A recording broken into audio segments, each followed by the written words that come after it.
pardon me, I can't stand to give this testimony because Roy has done too much. My marriage has been nothing to write home about. We'll talk today with my husband. We'll keep malice for 2 weeks. Each time we settle, the first day, second day, and we are back to square one.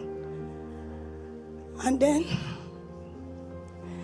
the last one that broke the camel's back was when my husband I started seeing my husband with one of my neighbors. She left her husband with 3 kids, and then she came back to her father's house. You know, I came back from this long vacation this year, and then my husband started behaving somehow. This particular one was different.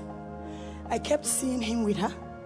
No, being that he doesn't talk to me, he doesn't eat, he barely sleeps at home.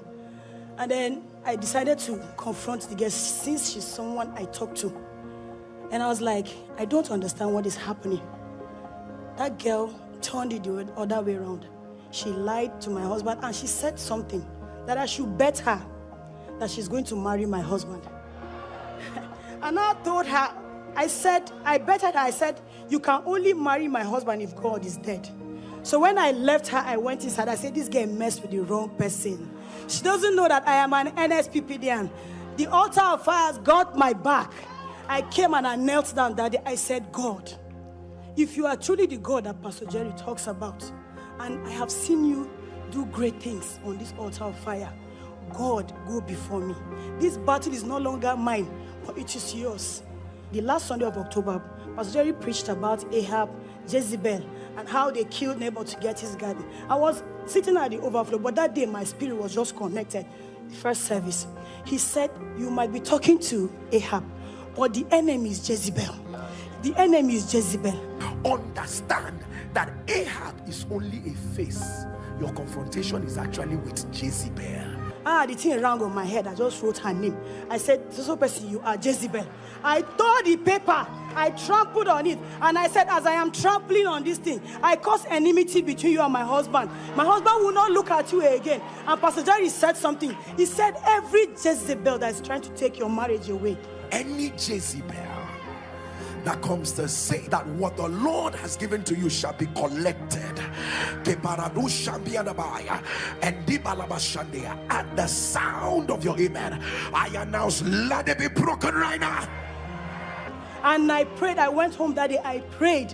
If NSPP there, we they pray. God has done it all. Let me bust your brains. On Tuesday morning, I went to the kitchen to prepare food for my children to take to school. I came back into the room, you know, because prior to that, my husband had told my people that they should come and take me away. I should leave his home. So when I entered, my husband just got up and hugged me. He never finished, oh. He never finished. That one are just icing. After hugging me, he knelt down on his knee. And then he started crying. He said, please, I'm sorry. How can you ever forgive me for all I have done? He never finished. Oh. For 5 years, each time it's festive period, we don't celebrate it together. It's that he will leave the house, go somewhere. I don't even get to see him. Last year, at the crossover, it was my husband that was telling me, hurry up, let's go for crossover. Hurry up, let's go for crossover. See, I have the video. My husband was dancing throughout the crossover. And then, when we left crossover, we got home. He never finished. On